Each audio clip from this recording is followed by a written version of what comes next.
mga binati og minahal kong matalunon. Maunig update sa atong pantalan. Sa unang semana guys, kaputod patoy na siminto, pero karon doon na okay. Iko live diri sa Port of Matalom. Maunig update kundi nagpadayon ang pagtrabaho guys.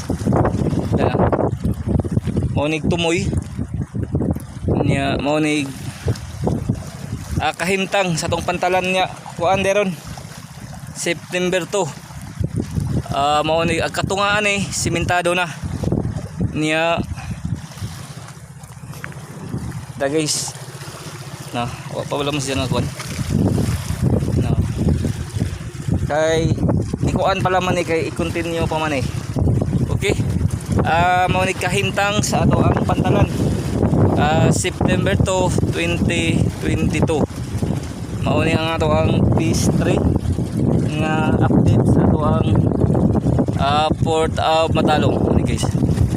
Ako mang hinaot nga magpadayon niya mas mutaas pa ang ato ang kay isunod nga ni guys ang phase 4 kung diin punpuhon aduna nay modanggo nga gikan sa Matalom to Bohol dayon Matalom to Cebu vice versa nya ang Kanigaw mapud ang ato ang nag-operate na karon ang pag soroy sa mga turista nya mo ni kahimtang sa atong kuan ato nga ani guys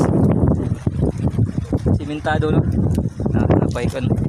napay kabilya guys. Ako mang hinaot nga magtinabangay kita kanunay Matalom nun aron magpadayon ang kalambuan sa tulungsod aron magpadayon ang mga programa nga gihimo alang sa kayuhan ug kalambuan sa tulungsod. Okay.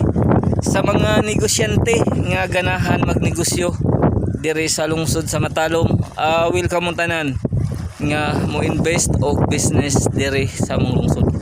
Ang lungsod sa Matalom nanginahanglan og mga investor nga ganahan magnegosyo diri sa mong lungsod.